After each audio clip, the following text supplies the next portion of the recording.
develops on the Matheus Cunha to Manchester United front from Wolves? Well, we're now hearing Matheus Cunha is set to join Manchester United after the season ends this weekend.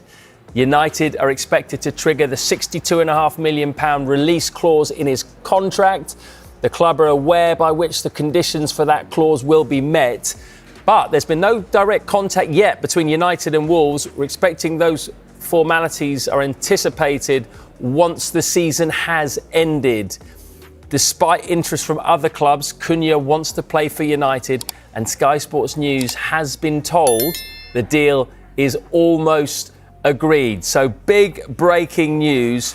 Matheus Cunha is set to join Manchester United after the season ends this weekend. Yeah, I mean, it's huge news for Manchester United and a huge boost ahead of that Europa League final on Wednesday against Tottenham. I think for the fan base to see them, close it seems to be signing one of the players of the season, it has to be said. Matheus Cunha, as you said there, Matt, 15 goals in the Premier League, assists as well, galore. And this is a player who, despite being in a struggling team, you have to say that before Vitor Pereira arrived at the club, he was single-handedly keeping Wolves up in a way and single-handedly winning them points. I mean, he scored and assisted against Manchester United themselves in December. I also look at a few other games, Southampton, for example, as well, without his moments of quality, finishing out of absolutely nothing in limited space. Like I said, winning points out of nothing. And you think for Manchester United how Ruben Amorim wants to play, Matheus Cunha would absolutely fit in one of those 2-10 positions, because that's where Cunha's really excelled at Wolves. Bear in mind, this was a player around 2.5 years ago, signed under Julian Lopetegui. It was his first signing in January. Didn't show all that much, it has to be said, in that first 6 months. He was clearly a flair player, but didn't show that finishing touch. But then when Gary O'Neill arrived at the club the next summer, he elevated his game. He became a star player in that Wolves team and really started getting that consistency to his game. I've interviewed him many a time during his time at Wolves, and he's talked about that progression, getting into the box, knowing and understanding where to really finish and add goals to his game. And that's what he has done under Wolves and under Gary O'Neill, and now Vitor Pereira. He's continued to do that. And for Manchester United, as I said, it's perhaps a far cry in terms of going back to a strategy of looking at some of the best players in the Premier League now. Probably haven't seen this since Harry Maguire when they signed him from Leicester for around £80 million. But going back to some of the best players in the Premier League, that is Matheus Cunha with this release clause for around £60 million.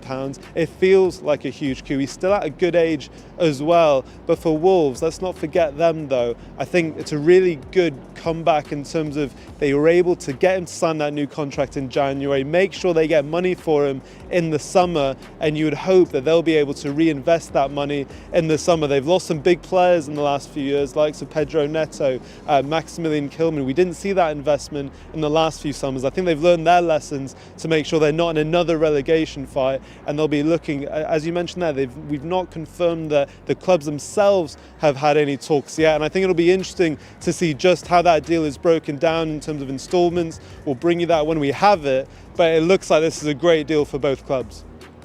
And it's interesting as well, isn't it, Dan? Because Manchester United have not qualified for the Champions League yet. They need to beat Tottenham Hotspur on Wednesday, and yet someone like Cunha is willing to move there. So does that show that Manchester United still very much has pull with the biggest name players?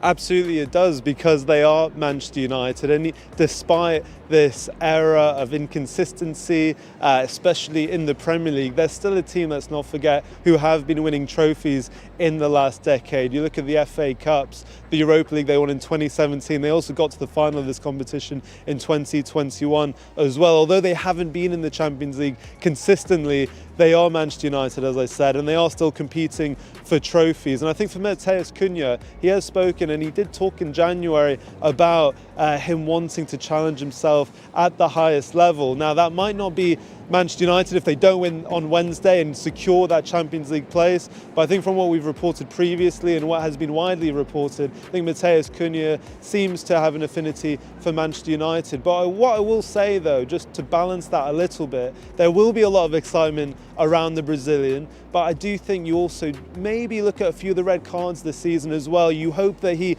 takes that out of his game that we saw against the likes of West Ham, where he was then suspended. I think it was Ipswich as well. So you hope if he does move to Manchester United, he's able to eradicate that from his game, because that's something I think Manchester United have been trying to work on in terms of culture, in terms of the group that they put together. They're not going to want a player to necessarily mess that up, and I'm not saying that is Matheus Cunha, but from what I've seen over the last few years, he has been a great influence on that Wolves team, but you also want him to add that to the Manchester United side as well. And as you said, it's Manchester United and they still have that pull for some of the most attractive players, not just in the Premier League, but Europe as well. We're reporting on Sky Sports News that Matheus Cunha is this close to signing for Manchester United. What do you think? I think it's a great signing. I think he's a brilliant player. I love watching him play. We're going to pick our team of the season tonight, but he was in my team of the halfway point of the season, so he had a great start to the season. I watched him at Man City a few weeks ago. He looked really sharp, quick, and we know how the manager at Manchester United wants to play. He likes sort of two number 10s in his team, and I think he'd fit perfectly. What does that mean for the likes of, say, Alejandro Garnacho? Well, it's certainly not good news, because I think Ahmad might play one of those other positions alongside Cunha, or maybe Bruno Fernandes at different times. And there is a lot of talk about Garnacho moving on, because I think he's come through the academy system, and we know what that means for the PSR of the club. And we also know Man United have got a few problems with that issue right now. So I think if a decent offer comes in for Garnacho, I think probably Man United will take that. Interesting. Of course, they're in the Europa League final this week. You said on the overlap, United will win that final. Why? I just think they're used to winning big games. I don't think there's too much to pick between the teams. We can see that from the league table. I just think of what Manchester United have done in the last few years. They've still won trophies at the end of seasons, and they're a club who are used to winning trophies. Tottenham aren't. And I think when you take that into a final, I think Man United will believe they're going to win. I'm not quite sure Tottenham will believe they can win, but it has been a season of cup upsets. We've seen that with Newcastle beating Liverpool. We've seen it with Crystal Palace beating Manchester City. So hopefully we see the same next week. Yeah, indeed. Thanks for that. All right, so which of the two managers needs it more, this win in the Europa League final? In terms of maybe being at the club next season, I would probably say Ange Postecoglou, but I think the man on our left here, I think needs it desperately as well, because of where it's going to put the club next season. Financially, what can he do in terms of bringing players in? I mean, there's a lot of talk, even if Ange wins the trophy, it may not mean he's the manager next season. But I think in terms of Amarin and where he's got this project of where Manchester United are going, they need the funds from the Champions League. I don't think it's about silverware. I think it's about silverware really, as much as anything with Tottenham. I think for Man United, it's more about where this is sort of where it's going to take the Amarin project. Because if they obviously get the Champions League funds, it means it's a completely different sort of idea, and maybe players coming in the summer. Speaking of, so we've spoken about Cunha coming in. Are you surprised that given their current plight, they're still able to attract top-class players? No.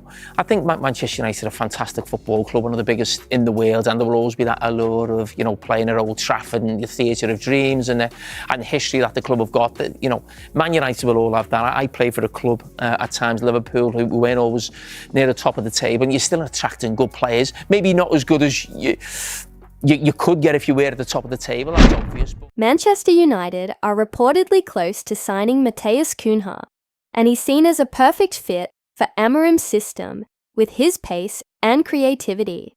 However, his arrival could spell trouble for players like Garnacho, who might be sold due to the club's financial sustainability concerns. Ahead of the Europa League final against Tottenham, there's strong belief United can win, and doing so would be vital, not just for the silverware, but for the Champions League funds that could reshape the club's summer plans. Despite recent struggles, United's global appeal continues to attract top players like Cunha.